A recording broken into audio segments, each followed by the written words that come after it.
L'amour, la mer, les femmes. D'une phrase de Marguerite Duras qui dit s'il n'y avait pas l'amour, s'il n'y avait pas la mer, personne n'écrirait des livres. Mais aussi parce que l'amour, c'est ce qui nous tient en vie. La mer, c'est tous les possibles.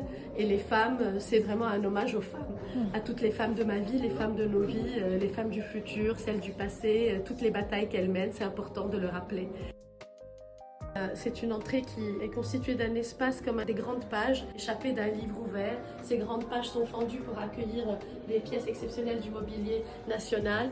La curation d'art de l'exposition est réalisée en collaboration avec Docente et Hélène Nguyen-Ban. Voilà, toutes les œuvres ont été choisies à travers cette application mobile et ensuite en conversation avec Hélène pour répondre au thème de l'amour, la mer, les femmes, comme si elles appartenaient toutes au mythe de la mer.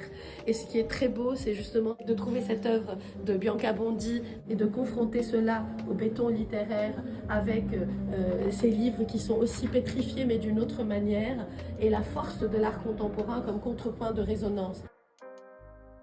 Salon de conversation, et puis les fauteuils Georgia ici, voilà, dessinés comme une réminiscence des coquillages et des paysages de Georgia O'Keeffe. Ces bibliothèques, elles sont développées comme des meurtrières autour des œuvres de Leporello. Et là, l'application avec Docente, nous avons donc trouvé cette œuvre de Richard Foguet avec les yeux coquillages et le visage des siamoises. Lydia Gastaldon qui dessine toujours ses yeux émergeant de la mer. Et quel livre vous partirez sur une île? Donc ces livres nous attendent déjà, c'est un peu cet écho à nouveau de ce ciment des cultures. Cette épée fait penser à la phrase de Kafka, le livre doit être la hache qui brise la mer gelée en nous.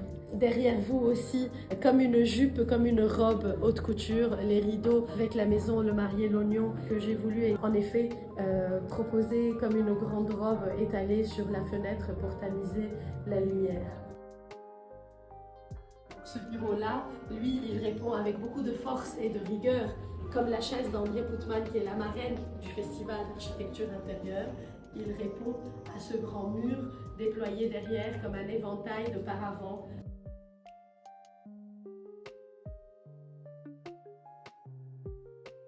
Donc ça, c'est la chambre à coucher.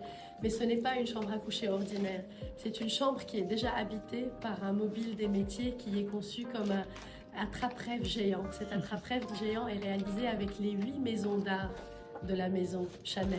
Et je suis partie de cette phrase de Cocteau qui a habité à la Villa Noailles aussi. J'ignore quel est cet objet et comment il se présente, mais j'aime qu'il existe et rêve dessus. D'un côté, une œuvre d'art contemporain de Shuo Hao, artiste chinoise. De l'autre côté, Raoul Dufy. Je pense qu'il n'y a pas de frontières, pas seulement entre les cultures, mais aussi entre les disciplines. C'est beau de brouiller les frontières, mais c'est beau aussi de jeter des ponts. C'est pour ça que l'art contemporain est important et il est fondateur et il répond. Il n'est pas là pour décorer. C'est pour ça que les objets qui ont été créés ne sont pas là pour décorer, mais pour raconter aussi une histoire, pour véhiculer une émotion. C'est des heures d'insomnie, la création et la lecture aussi. Combien de fois on s'endort avec un livre ouvert, combien de fois on passe des heures à dessiner ou à créer. Et j'aime cette idée que ces objets racontent un peu cet hommage au geste qui fait rêver. C'est pour ça que c'est un attrape-rêve, parce que c'est ça qui fait rêver en fait.